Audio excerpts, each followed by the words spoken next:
කොහොමද? ඉතින් ඔන්න Fashion Talks channel එකේ අලුත් වීඩියෝ එකක් අරන් ආවා ඔයාලා ගාවට. අද වීඩියෝ එකෙන් මම ඔයාලට කතා කරන්න යන්නේ විශේෂයෙන්ම කාන්තාවක් ඇඳුමක් අඳින්න කලින් අපේ යට ඇඳුම් ගැන අපි විශේෂ සැලකිල්ලක් දක්වන්නට ඕනේ. ඉතින් මොකද ඇඳුමෙන් ඇඳුමට අපි අඳින්න ඕනේ යට ඇඳුම් වෙනස් වෙන්න ඕන නිසා. ඉතින් මේ නිසා මම හිතුවා පහුගිය දවසකදී මම කතා කරා ladies underwears ගැන. ඉතින් අද මම කතා කරන්න යන්නේ bras ගැන. මොකද විවිධ bras තියෙනවා. ඉතින් මේ විවිධ bras අපි කොයි වගේ ඇඳුම් වලටද අඳින්න ඕනේ කියලා තමයි අද ඔයාලට මම කතා කරන්න යන්නේ. එහෙනම් ගිහිල්ලා බලමු මොනවාද මේ විස්තර කියලා.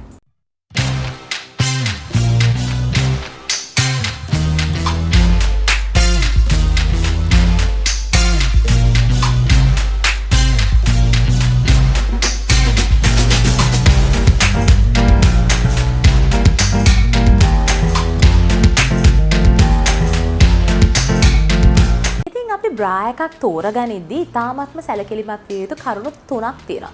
පළවෙනි එක ඇවිල්ලා බ්‍රා එකේ සයිස් එක. බ්‍රා එකක සයිස් එක හරියටම අපි දැනගන්න ඕනේ කොහොමද කියලා අපි මේක තෝරගන්නේ. විශේෂයෙන්ම වැරදි සයිස් එකක් අපි ඇන්දොතින් එහෙම කාලයක් යනකොට අපිට කොන්දේ අමාරු පවා ඇති වෙන්නට පුළුවන්. ඒත් එක්කම අපේ පටිවල තියෙන තදභාවය, බුරුල්භාවය, ඉතින් මේ මගින් උනත් අපේ පපුවේ හැඩය පවා වෙනස් වෙන්න පුළුවන්. ඉතින් මේ නිසා අපි තෝරගන්න බ්‍රා එක හරි සයිස් එකකින් යුක් බ්‍රා එකක්ද කියලා අපි බලන්නට ඕනේ. දෙවෙනි කරුණ ඇවිල්ලා කවරේජ් එක.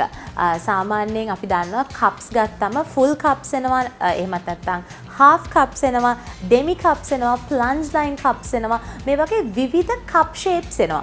ඉතින් අපි අඳින ඇඳුමේ හැටියට සහ අපේ පපුවේ හැඩය අනුව අපිට මේ කොයි coverage එකද තෝරගන්න ඕනේ කියලා වග බලා ගන්නට පුළුවන්. ඒ වගේම අපි තෝරගන්න bra එකේ cup එකේ තියෙන thickness එකත් අපි බලන්නම ඕනේ.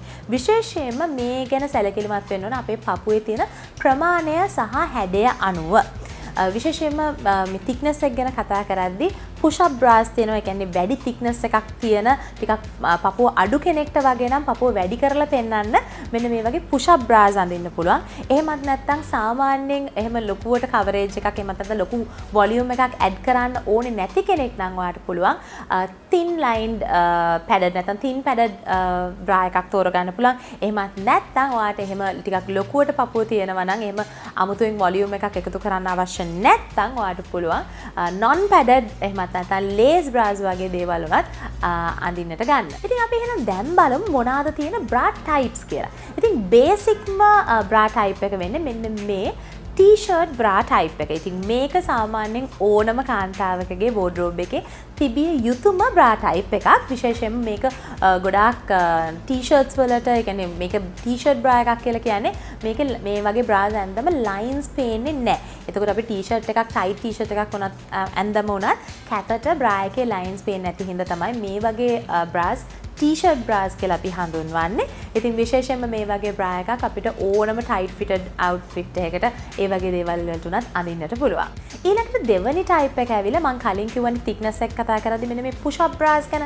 ඉතින් push up bra එකක් කියන්නේ සාමාන්‍යයෙන් තමන්ගේ තියෙන පපු ප්‍රදේශය තව ටිකක් හොඳට ඉස්මතු වෙලා පේන්න. එහෙමත් නැත්නම් හොඳ volume එකක් පෙන්වන්න පුළුවන් bra එකක් තමයි push up bras කියන්නේ. විශේෂයෙන්ම ගොඩක් සමහර අයට තියෙන ප්‍රශ්නය තමයි පපු ප්‍රදේශයේ එල්ලිලා වැටිලා වගේ තියෙනවා. ඉතින් මේ වගේ කට්ටියට උනත් push up bras තමයි වඩාත්ම සුදුසු වෙන්නේ. එතකොට ගොඩක් වෙලාට පපු ප්‍රදේශයේ ඉතා හොඳ support එකක් ඒත් එකම හොඳ volume එකක් එකතු කරන නිසා. ඒ වගේම තවත් basic bra එකක් තමයි මෙන්න මේ padded bras කියන්නේ. සාමාන්‍යයෙන් padded bra එකක් නම් ඕනම කෙනෙක්ට අඳින්න පුළුවන්. ඒකේ padded එකේ තියෙන thickness එක අනුව සාමාන්‍යයෙන් ටිකක් පපුව වැඩි කෙනෙක්ට වුණත් මේ වගේ padded bra එකක් අඳින්න පුළුවන්. ගොඩාක් හොඳ support එකක් දෙනවා. ගොඩාක් වෙලාවල් වලට මේ පපුව ටිකක් වැඩි කට්ටියට අර mislead එකක් තියෙනවා. අනේ නෑ අපි padded bra එකක් ඇඳුවොත් තවත් පපුව ටිකක් වැඩිපුර පේන්න පුළුවන් කියලා. හැබැයි ගොඩක් වෙලාට non padded bra එකකට ගියත් සමහර අය wireless bras වලට යනවා. ඉතින් එතරම් wire එකක් යටින් නැත්තම් එහෙම කිසිම support එකක් නැති නිකම් bra එකක් ගොඩක් වෙලාට අඳිනකොට වෙන්නේ අර පපු ප්‍රදේශයේ වැඩි වෙනකොට එල්ලා වැටෙන තියෙන සම්භාවිතාවය ඉතාමත් ඉහළයි. ඉතින් මේ නිසා තමයි ඕනම පපුවේ හැඩය ප්‍රමාණය මොකක් වුණත් මේ padded bra එකකුත් ඕනම කෙනෙකුගේ wardrobe එකේ අනිවාර්යයෙන්ම තිබිය යුතු අංගයක් වෙන්නේ. ඊළඟට අනිවාර්යෙන් හැම කෙනෙකුගේම wardrobe එකේ තියෙන ඕන bra එකක් තමයි මෙන්න මේ convertible bra එක. සාමාන්‍යයෙන් convertible bra එකක් ඔයාගාව තියෙන්න ඕනේ. ගොඩක් වෙලාවට strapless outfits අඳිනවා නම් එහෙමත් නැත්නම් halter necks වගේ දේවල් අඳිනවා නම් මේ වගේ convertible bra එකක් වාගාව තියෙනකොට මේකේ තියෙන straps අපිට එක එක විදිහට වෙනස් කරලා අපි අඳින ඇඳුමේ හැඩයට ඒ ඇඳුමේ තියෙන කරේ තියෙන හැඩයට අපිට මේකේ bra එකේ strap එක එහාට මෙහාට කරලා හදා ගන්න පුළුවන් නිසා. ඉතින් ඒක නිසා මේක සාමාන්‍ය young crowd එක ගොඩක් fashion කරන එක්කෙනෙක් නම් ඔයා අනිවාර්යයෙන්ම ඔයාගේ wardrobe එකේ තිබිය යුතුම අංගයක් වෙනවා. ඉතින් මේ වගේම ඔයාලට පුළුවන් strapless bra එකකුත් තියාගන්න. විශේෂයෙන්ම strapless bra එකක් මිලදී ගද්දී හොඳින් මතක තියාගන්න හොඳ high quality strapless bra එකක් ගන්න විශේෂයෙන්ම ටිකක් පපුව වැඩිපුර තියෙන කෙනෙක් නම්. මොකද මේ ප්‍රශ්නේ ඒ කාලේ මටත් තිබිලා තියෙනවා. සාමාන්‍යයෙන් නිකන් strapless bra එකක් ගත්තොත් මගේ සාමාන්‍යයෙන් පපුව ප්‍රදේශය චුට්ටක් වැඩි නිසා ගොඩක් වෙලාවට රඳලා තියෙන්නේ නැහැ. බර වැඩිකමත් එක්කම චුට්ට අර එල්ලිලා වැටෙන්න වගේ බලනවා. ඉතින් strapless bra එකක් ගන්නදී අනිවාර්යයෙන්ම ඇතුලේ තියෙන මෙන්න මේ වගේ silicone line එකක් තියෙනවද කියලා බලන්න. මොකද මෙමගින් අපේ ශරීරයට හරි fitted bra එකක් අපි ගත්තොත් එම ඒ අඳින විදිහටම bra එක අපිට දිගටම තියාගන්නට පුළුවන්. කොච්චර බර වුණත් ඔයාගේ ප්‍රමාණය කොච්චර පපුව ප්‍රදේශයේ ප්‍රමාණය කොච්චර වැඩි වුණත් ඔයාට ලස්සනටම ඔයා අඳින ඇඳුමත් එක්ක මේ bra එක තියාගන්නට පුළුවන්. ඉතින් strapless අඳින කෙනෙක් නම් strapless ඇඳුම් ගොඩක් අඳින කෙනෙක් නම් අනිවාර්යයෙන්ම මේ වගේ bra එකක් තියාගන්නට පුළුවන්. එහෙමත් නැත්නම් මම කලින් කිව්වා වගේ convertible bra එකක් අරගෙන convertible bra එකට ඔයගොල්ලන්ට පුළුවන් transparent straps දෙකක් උනත් attach කරන්න. ඉතින් එහෙම transparent straps දෙකක් අඳින්න අකමැති කෙනෙක් නම් ඔයාට පුළුවන් මෙන්න මේ වගේ හොඳ high quality strapless bra එකක් ඔයාගේ wardrobe එකේ තියාගන්න. ඒ වගේම චුට්ටක් ෆැෂන් කරන්න කැමති ඒත් එක්කම චුට්ටක් එලිගන්ට් බ්‍රාස් අඳින්න කැමති කෙනෙක්ට මෙන්න මේ වගේ ලේස් බ්‍රාස් කියලා කොටසක් එනවා. හරිම ලස්සන ඩිසයින්ස් එක එන්නේ. ඉතින් මේක ඇත්තටම ඔයාට පැඩඩ් බ්‍රාස් වලත් ගන්න පුළුවන් ලේස් බ්‍රාස්. එහෙම නැත්නම් ඔයාට non පැඩඩ් බ්‍රාස් වලත් මේ ලේස් බ්‍රාස් ඔයගොල්ලන්ට ගන්න පුළුවන්. ඒ වගේම චුට්ටක් පපු ප්‍රදේශයේ අඩු කෙනෙක්ට විශේෂයෙන්ම ගැලපෙනවා මෙන්න මේ වගේ බ්‍රාලට්ස්. ඉතින් තරුණ young generation එකේ කට්ටිය ගොඩාක් වෙලාවට මේ වගේ ලස්සන බ්‍රාලට්ස් අඳිනවා. ඉතින් see through material එකකින් තියෙන gown වලට හරි එහෙමත් නැත්නම් tops වලට වගේ උනත් මේ වගේ බ්‍රාලට් එකක් අඳින්නට පුළුවන්. ඉතින් විශේෂයෙන්ම මේ ජිම් යන කට්ටියටත් විශේෂිත වූ බ්‍රා එකක් තියෙනවා. ගොඩක් වෙලාවට ව්‍යායාම කරනකොට කට්ටිය සාමාන්‍ය බ්‍රා එකක් ඇඳගෙන යනවා. ඇත්තට මේක ඔයාගේ පපුවට අහිතකර වෙන්නට පුළුවන්. ඉතින් මේ නිසා අපි හොඳ පපුවට සපෝට් එකක් තියෙන බ්‍රා එකක් අඳින්න ඕනේ අපි වර්ක්අවුට් කරනකොට එහෙමත් නැත්නම් ජිම් යනකොට. මොකද ගොඩක් වෙලාවල් වලට අපි ගොඩක් වෙලාවට උඩ පායනවා එහෙමත් නැත්නම් වේට්ස් කරනවා. ඉතින් මේ වගේ වෙලාවල් වලට අපේ පපු ප්‍රදේශයේ එල්ලා වැටෙන්නේ නැති වෙන්න හොඳ සපෝට් එකක් තියෙන ස්පෝර්ට්ස් බ්‍රා එකක් අඳින එක ඉතාමත්ම වැදගත්. ඊළඟට ඔයා ගොඩක් වෙලාවට ටිකක් ඩීප් නෙක්ස් තියෙන නැත්නම් ප්ලන්ජ් ලයින් නෙක්ස් තියෙන ඇඳුම් අඳින කෙනෙක් නම් ගොඩක් වෙලාවට තියෙන ප්‍රශ්නයක් තමයි අනේ මේකට කොහොමද අපි බ්‍රා එකක් අඳින්නේ කියලා. ඉතින් ඕගොල්ලන්ට විශේෂයෙන්ම අඳින්න පුළුවන් බ්‍රා එකක් තමයි මෙන්න මේ ප්ලන්ජ් බ්‍රා කියලා කියන්නේ.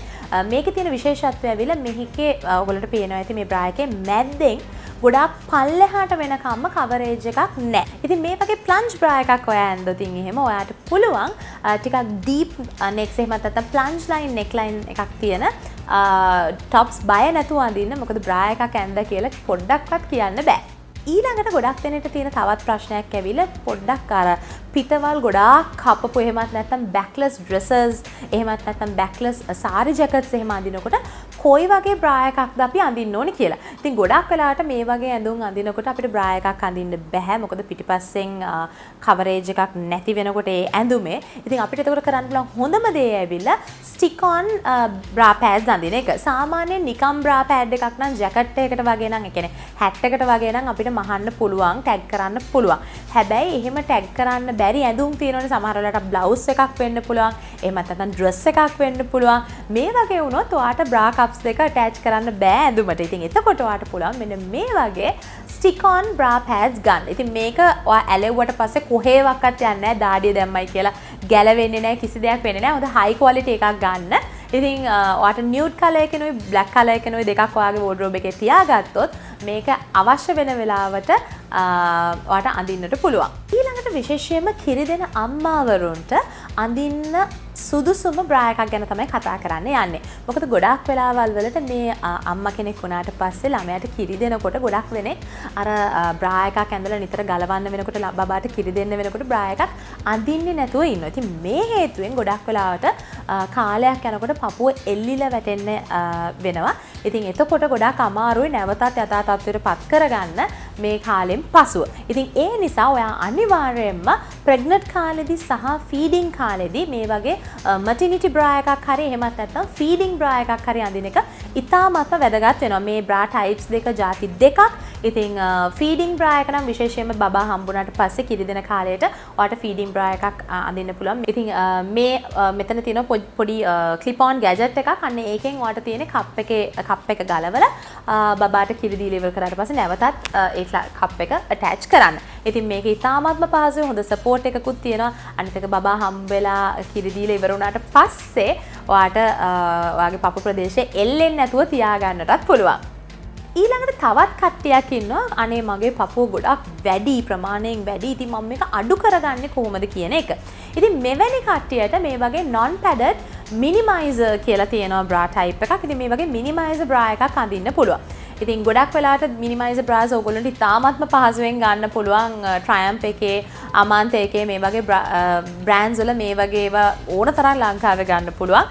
ඉතින් මේ වගේ minimizer බ්‍රා එකක් ඔයාට අඳින්න පුළුවන්. ඔයාගේ පපු ප්‍රදේශය අඩු කරලා පෙන්වන්න ඕනේ නම්. ඊළඟට ඔයා නිතරම හෝල්ටනෙක් වගේ ඇඳුම් අඳිනවා නම් මේ වගේ අවස්ථාවල් වලට අඳින්න පුළුවන් තවත් බ්‍රා එකක් තමයි මෙන්න මේ වගේ රේසර් බැක්ස් තියෙන බ්‍රාස්. ඉතින් මේ වගේ බ්‍රාස් නම් ඇත්තටම ගොඩාක් වෙලාවල් වලට ටීනේජර්ස්ලට වගේ ගොඩාක් සුදුසු වෙනවා. ලස්සන ඩිසයින්ස් තියෙන බ්‍රාස් තියෙනවා. ඉතින් විශේෂයෙන්ම හෝල්ටනෙක්ස් වගේ ඇඳුම් අඳිනවා නම් ඒ වගේ ඇඳුමකට සුදුසුම බ්‍රා එක වෙන්නේ මෙන්න මේ වගේ රේසර් බැක් එකක් තියෙන බ්‍රාස්. ඉතින් සමහර අයට ලොකු ප්‍රශ්නයක් වෙනවා විවිධ ආබාධ හින්දා ශරීරයේ මොනියම් හෝ හේතුවකට මේ බ්‍රා එකක් අඳිද්දි හරි ගලවද්දි හරි පිටිපස්සෙන් හුක්ස් තියෙන එක ප්‍රශ්නයක් වෙනවා.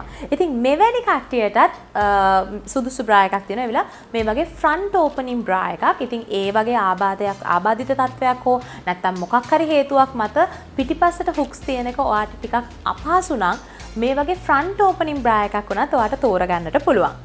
ඒ වගේම සාමාන්‍යයෙන් නවයෝන් වියට අලුතෙන් පත්වන ගැහැණු ළමයෙක්ට මුලින්ම ඉස්සෙල්ලම බ්‍රා එකක් අඳිනකොට බිගිනර්ස් බ්‍රා එකක් තමයි වඩාත් සුදුසු වෙන්නේ. මොකද ගොඩාක් වෙලාවල් වලට ගොඩාක් පපු ප්‍රදේශයක් නැහැනේ එහෙම පටන් ගන්නකොටම. ඉතින් මෙවැනි කෙනෙක්ට අපි ඒ දවස්වල කියනවා half vest කියලා. half vest එකක් එහෙමත් නැත්නම් මේ වගේ බිගිනර්ස් බ්‍රා එකක් අඳින්න තමයි වඩාත් සුදුසු වෙන්නේ. ඒ වගේම සමහර අය ඉන්නවා මේ බ්‍රා එකක් අඳිනකොට වයර්ස් තියෙනකොට කැමති වෙන්නේ නැහැ. සමහර අය කියනවා අනේ වයර්ස් තියෙන බ්‍රාස් ඇඳම මගේ මේ පපුව ප්‍රදේශයේ යට හරිය ඩැමේජ් වෙනවා. නැත්නම් ඒ තද වුණාම රතු වෙන්න බලනවා, කසන්න බලනවා. මේ වගේ ගොඩාක් කම්ප්ලේන්ස් තියෙනවා. ඉතින් එහෙම කෙනෙක්ට ඇත්තටම වයර්ලස් බ්‍රා එකක් අඳින්න පුළුවන්. මේ වගේ අර යට තියෙන කම්බිය නැති බ්‍රා එකක් තෝරගන්න පුළුවන්. ඉතින් එහෙම බ්‍රාසුත් වෙළඳපොලේ ඕගොල්ලන්ට මිලදී ගන්නට පුළුවන්. ඉතින් මෙන්න මේ වගේ ගොඩාක් ලොකු රේන්ජ් එකක් තියෙනවා. ගොඩාක් විවිධ වර්ගයේ බ්‍රාස් තියෙනවා. ඔයගොල්ලෝ අඳින ඇඳුමට, ඔයාගේ ශරීරයේ හැඩයට, ඔයාගේ ශරීරයේ අවශ්‍යතාවයට ගැළපෙන බ්‍රා එකක් තෝරගෙන අඳින්න ඔන්න ඉතින් මම දැනුවත් කරා ඔයගොල්ලෝම වෙළඳපොලේ තියෙන බ්‍රාස් ගැන. ඉතින් මං හිතනවා මේ වීඩියෝ එක ඔය ආසාවෙන් බලන්න ඇති. ඒත් එකම අලුත් දේවල් ගොඩාක් ඉගෙන ගන්න ඇති කියලා හිතනවා. එහෙනම් අලුත් වීඩියෝ එකකින් අපි ඉක්මනටම හම්බෙමු. බයි.